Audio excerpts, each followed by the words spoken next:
So what we used to believe for strategy is that you start any company with an operating plan and a financial model. What's an operating plan? Well, it's the business plan.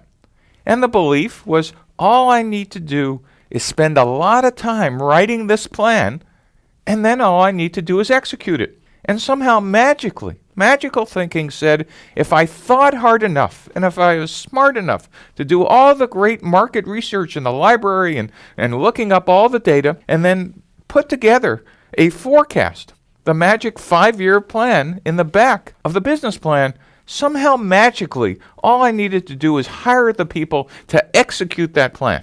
If that doesn't sound silly to you now, don't worry, because it didn't sound silly for 40 years. But we now know that's kind of ridiculous. What we now know is that no business plan survives first contact with customers. The first year or so in a startup is completely unpredictable. What you think you're doing on Monday turns out to be completely wrong on Tuesday. And on Wednesday, you discover something new. And on Friday, you're almost out of business. But on next Monday, you get sold for $1 billion. A startup is an incredible roller coaster, unpredictable series of events that there's no way you could put together in a 5-year plan.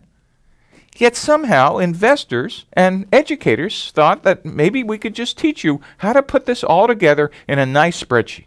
No one ever noticed that the only other people to do 5-year plans were these guys, the Soviet Union. And we kind of know how well that turned out as well.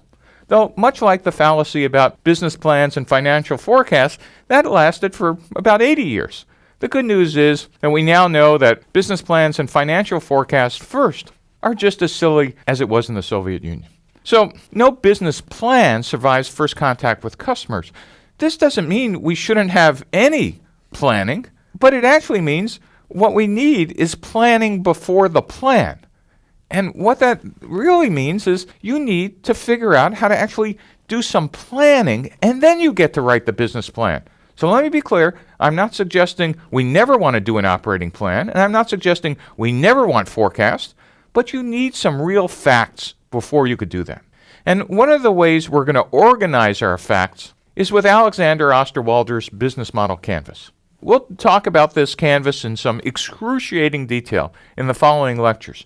But you should know we use the canvas for two things. One is, initially, we're going to use it to organize our thinking about all the hypotheses about every part of our business. But second is we're going to get out of the building and actually turn those hypotheses into facts, as we'll find out how to do later.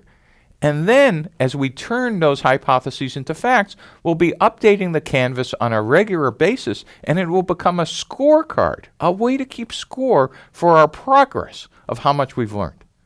So what this means is, instead of writing the operating plan and financial forecast first, we're going to use the business model canvas to actually capture all our hypotheses first.